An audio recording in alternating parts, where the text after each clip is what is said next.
10 minutes. That's the window between detection and impact, between warning and annihilation, between a functioning nation and a radioactive crater where a city used to stand. 10 minutes is all the time America has to see, decide, and strike back if an intercontinental ballistic missile launches from the other side of the world. And buried beneath the surface of this country, hidden in plain sight across deserts, mountains, and frozen tundra, is a network most Americans will never see. A classified infrastructure built for a war measured not in days or hours, but in heartbeats. This is the story of America's silent missile shield, the system designed to fight a war that would be over before most people finish their morning coffee. I'm standing at the edge of a restricted perimeter fence in the high desert of Central California. Behind me, a massive radar dome. There are no signs identifying what this is. No public tours, just warning placards reminding you that deadly force is... The clock starts in space. 22,000 miles above the equator, a constellation of infrared satellites hangs in geosynchronous orbit. They were launched in silence over decades. Their mission is singular: detect heat, specifically the thermal bloom of a rocket motor igniting thousands of miles away. The moment a ballistic missile breaks through the cloud layer, its exhaust plume burns hotter than the sun. These satellites see it instantly. They don't wait, they don't confirm, they transmit. And from that moment, the countdown begins. I'm outside a nondescript building near Buckley Space Force Base in Colorado. Inside this building, data from those satellites arrives in real time. Operators seated in front of wall-sized displays. The structure is low, concrete, and ringed by vehicle barriers that could stop a truck moving at highway speed. Classification is everything. Not every rocket is a weapon. Commercial satellites launch daily. Military test flights happen on schedules. But an unannounced launch from a hostile region triggers a protocol older than the internet. The satellite data streams into fusion centers where algorithms and human analysts work in parallel. Is the trajectory suborbital? Is it heading toward North America? Is the heat signature consistent with a liquid-fueled heavy booster or a solid-fuel road mobile system? The answers determine what happens next, and there is no time for doubt. Once a missile is confirmed, the next layer activates ground-based radar. These are not the rotating dishes you see at civilian airports. These are phased array systems. Flat panels the size of apartment buildings, covered in thousands of individual transmitters that can steer a radar beam electronically without moving a single mechanical part. They scan the sky in fractions of a second. They track objects the size of a football traveling at 15,000 miles per hour, and they feed their data into a network that spans the continent. I'm in Alaska now. The wind here cuts through every layer you wear. Behind me is a radar installation that looks like a pyramid laid on its side. The structure is massive, white, and humming with power. This is one of the northernmost early warning sites in the American defense grid. From here, you can see Russia on a clear... This installation has been here for decades, upgraded quietly, watching the same corridor every second of every day. The radar does more than see. It calculates trajectory, velocity, apogee, then point of origin, projected impact zone.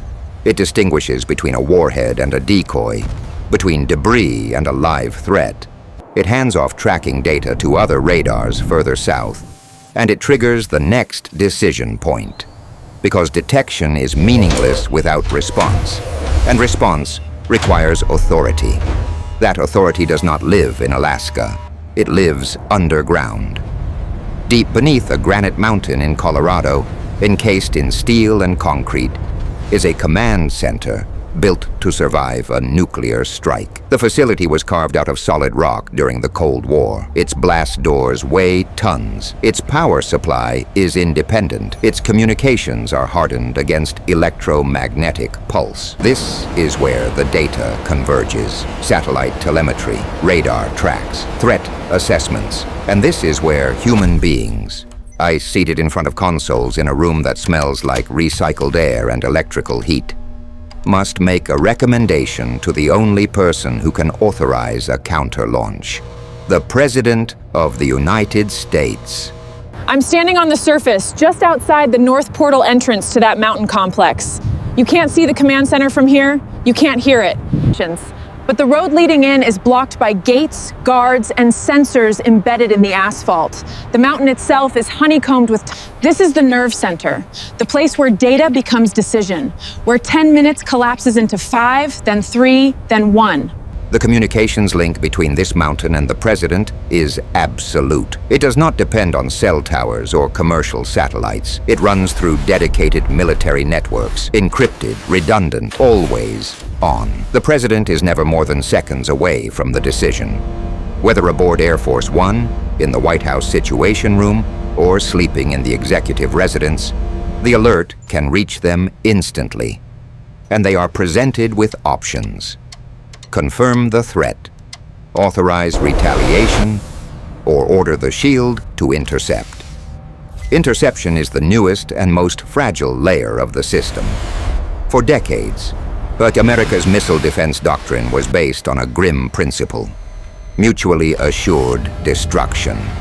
If you launch, we launch. Everyone dies. The shield didn't need to stop the missiles. It just needed to promise revenge. But beginning in the late 20th century, that logic shifted. What if a rogue state launched a single missile? What if a terrorist group acquired a warhead? Could America stop it without ending the world? The answer was supposed to be yes. The reality is more complicated. I'm at Vandenberg Space Force Base on the California coast. The landscape here is rolling hills covered in dry grass and fog rolling in from the Pacific. Behind the fence line are concrete silos, each one housing a ground-based interceptor. These are not nuclear weapons, they are kinetic kill vehicles. Rockets designed to launch into space, match speed with an incoming warhead, and destroy it by direct collision. No explosives, just physics. The force of impact alone is enough to vaporize both objects. The interceptors are not a guarantee. They are a calculated bet. Each one costs over $70 million. Each launch is based on tracking data transmitted in real time from radars and satellites. The interceptor doesn't just fly toward the target. It receives mid-course updates. Its onboard sensors activate in the final seconds. It adjusts trajectory. It closes at a combined speed faster than a rifle bullet, and if the geometry is off by even a fraction of a degree, it misses. And there is no second chance. The system has been tested dozens of times under controlled conditions. Some tests succeed, some fail. But a test is not the same as war. In a real attack, the missile might carry decoys, reflective balloons, chaff, false targets designed to overwhelm the radar and confuse the interceptor. The enemy knows how the shield works. They have spent billions designing ways to break it. And in a 10-minute war, there is no time to troubleshoot. The shield either works or it doesn't. And if it doesn't, the fallback is the oldest strategy in the nuclear playbook. Launch before impact. Strike back while you still can. I'm in North Dakota now, standing on the edge of farmland that stretches to the horizon. The soil here is black and rich. And beneath this farmland, buried in hardened silos scattered across hundreds of square miles, are intercontinental ballistic missiles armed with thermonuclear warheads. This is the other half of the shield, the part that doesn't defend, the part that promises annihilation. These silos are connected to the same command. If the interceptors fail, if the shield cracks, these missiles launch, and the war becomes mutual. If the human element is the hardest to quantify. And a training can simulate pressure. Drills can test response time.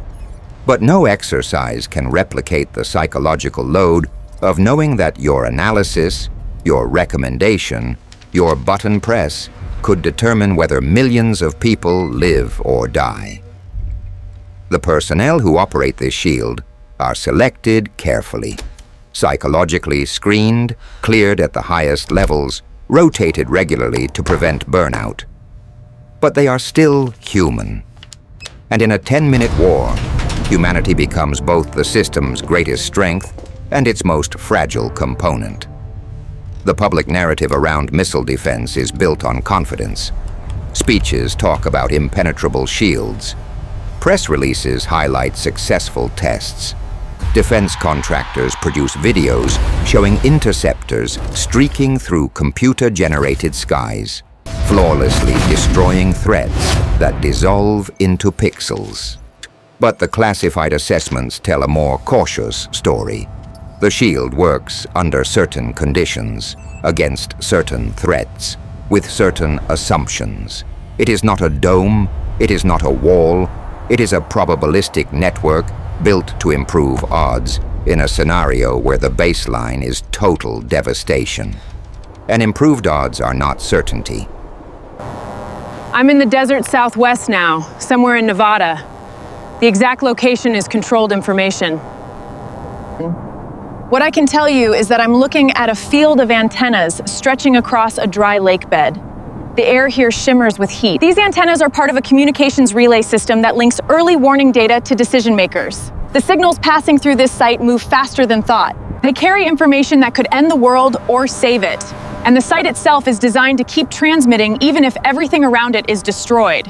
What the public sees is a fraction of what exists. The visible radar domes, the occasional press release, the budget line in a defense authorization bill. But the true scale of the network is hidden.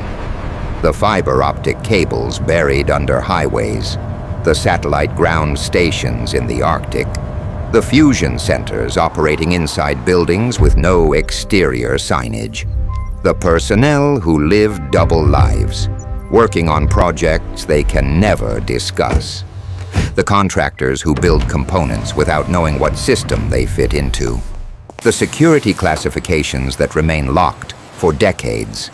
This is a secret infrastructure, and its secrecy is part of its function. And yet the enemy knows it's there. They study it, they map it, they probe it. Foreign intelligence services photograph radar installations from commercial satellites. Hackers test the perimeter of classified networks.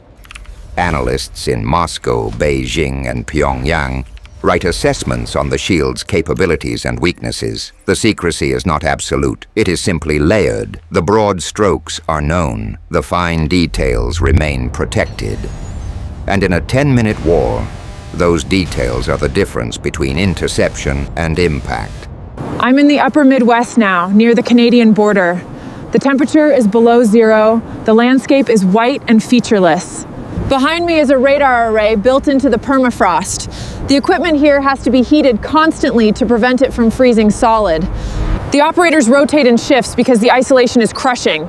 But the radar never stops. It watches the northern horizon. It tracks everything that moves. Into the Endschachesteibert.